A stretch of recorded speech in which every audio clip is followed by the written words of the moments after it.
Planning, attention, simultaneous, and successive theory atau biasa dikenal dengan past theory merupakan pemikiran dari Luria dalam aspek fungsional di struktur otak. Kita menggunakannya sebagai konsep untuk mendefinisikan komponen penting intelijensi pada manusia. Perkonseptualisasiannya dibagi menjadi 3 fungsional yang menunjukkan 4 dasar proses psikologi. Luria juga mengungkapkan bahwa aktivitas fungsional kompleks dan pengambilan gambar akan melalui kombinasi dari 3 unit otak. 3 unit fungsional. Yang pertama, attention arousal system yang berada di brainstem, encephalon, dan daerah medial cortex. Unit ini menyediakan otak suatu daerah atau cortical tone yang sesuai. Selanjutnya, yang kedua, asosiasi yang berhubungan dengan occipital, parietal, dan lobus temporal posterior ke central sulcus di otak. Unit ini bertanggung jawab untuk memproses, dan menyimpan informasi yang diperoleh dari dunia luar. Selanjutnya, yang ketiga, dikaitkan dengan area prefrontal di lobus otak, bertanggung jawab atas perilaku seperti menanyakan sesuatu, menyelesaikan masalah, self-mentoring, dan lain sebagainya. Fungsional unit pengaruh dan masalah. Luria mengatakan bahwa persepsi dan menghafal, kinosis dan praksis, berbicara dan berpikir, menulis, membaca, dan berhitung adalah satu kesatuan yang tidak terpisahkan. Karena otak bekerja sebagai sistem fungsional yang terintegrasi, sedikit saja bagian otak terganggu atau mendapatkan masalah, maka bisa memicu masalah di bagian yang lainnya, dan dapat mengganggu aktivitas yang lainnya juga. 3 unit fungsional dan past teori. Nama PAS adalah singkatan dari planning, attention, simultaneous, dan successive. Planning atau perencanaan. Bagian otak yang berperan yaitu frontal lobe atau prefrontal cortex. Bagian ini mencakup pembuatan evaluasi, pelaksanaan rencana, serta pemantauan diri dan kontrol impuls. Attention atau perhatian. Perhatian adalah proses mental yang berkaitan erat dengan respon orientasi. Simultaneous atau simultan. Bagian otak yang berperan yaitu daerah parietal, occipital, dan temporal. Simultan penting untuk pengorganisasian informasi menjadi kelompok atau keseluruhan yang koheren. Suksesif atau pemrosesan berturut-turut. Bagian ini terlibat dalam penggunaan rangsangan yang diatur dalam urutan serial tertentu. Jadi ketika suatu informasi harus diingat dalam satu urutan spesifik, maka suksesif proses akan berlangsung. Selanjutnya adalah pengoperasian dan pengaplikasian dari past teori yang berupa CAS atau Cognitive Assessment System. CAS ini merupakan sebuah tes yang disusun untuk mengetahui past teori pada setiap individu. Tes ini disusun secara sistematis dan empiris sehingga bisa mengukur past teori pada masing-masing individu.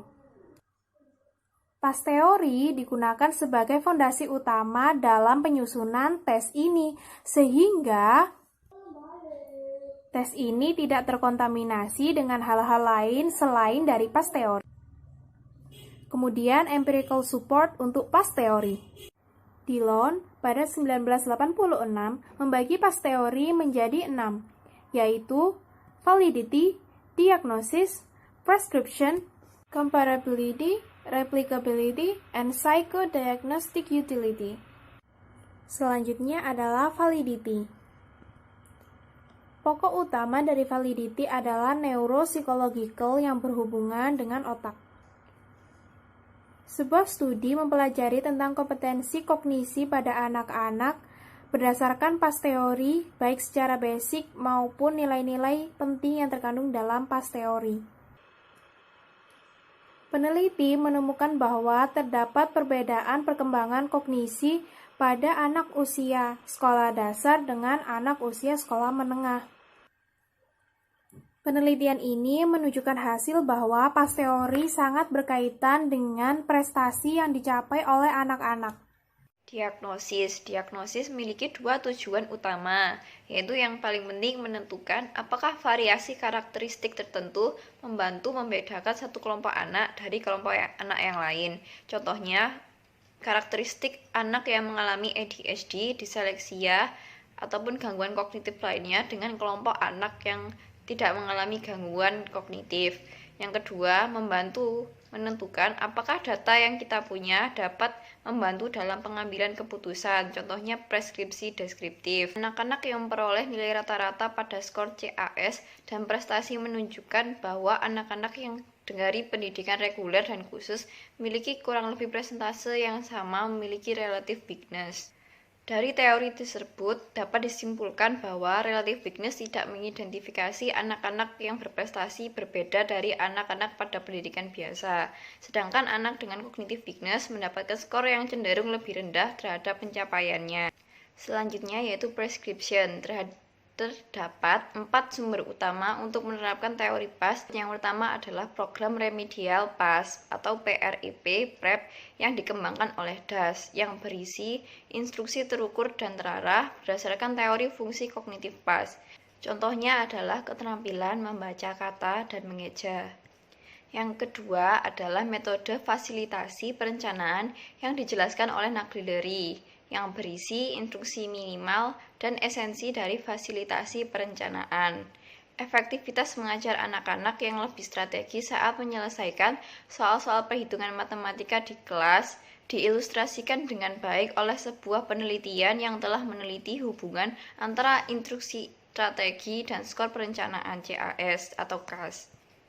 Yang ketiga yaitu dari buku Kirby dan Williams pada tahun 1991 yang berjudul tentang Learning Problems: A Cognitive Approach.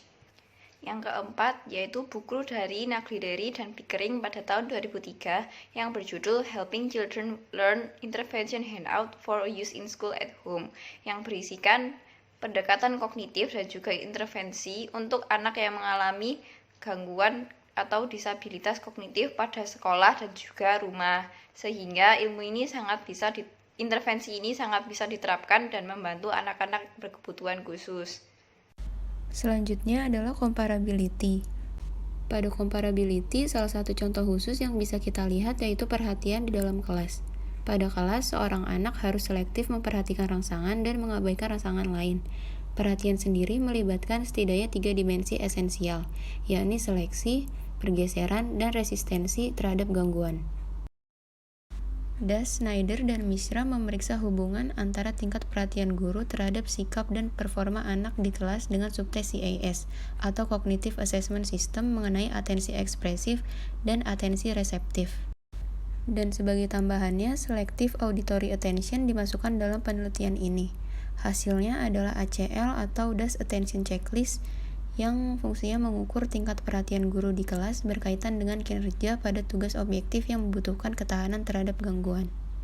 Selanjutnya adalah replicability atau standar disability. Disebutkan bahwa CAS dapat diterima sebagai penilaian yang valid dan dapat diandalkan dari proses PAS, dan dapat juga digunakan dalam berbagai pengaturan untuk sejumlah tujuan yang berbeda, seperti yang ditunjukkan di beberapa buku dan buku pegangan interpretatif. Lalu, yang terakhir ada psychodiagnostic utility.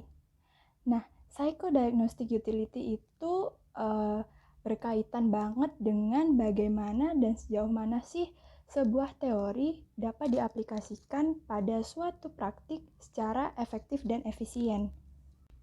Teori PAS dan CAS mempunyai pengaplikasian yang cukup untuk diagnosis dan pengobatan. Teori ini juga memiliki nilai dalam mendeteksi kesulitan kognitif yang dialami oleh anak-anak pada beberapa grup diagnostik. Seperti contohnya anak dengan disleksia. Disleksia adalah suatu gangguan membaca.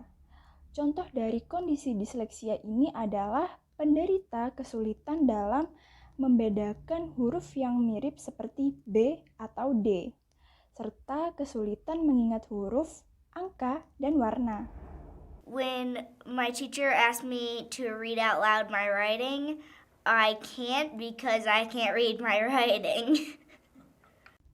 Selanjutnya ada ADHD atau Attention Deficit Hyperactivity Disorder, yaitu gangguan mental yang gejala utamanya adalah penderita sulit memusatkan perhatian, berperilaku impulsif, serta hiperaktif.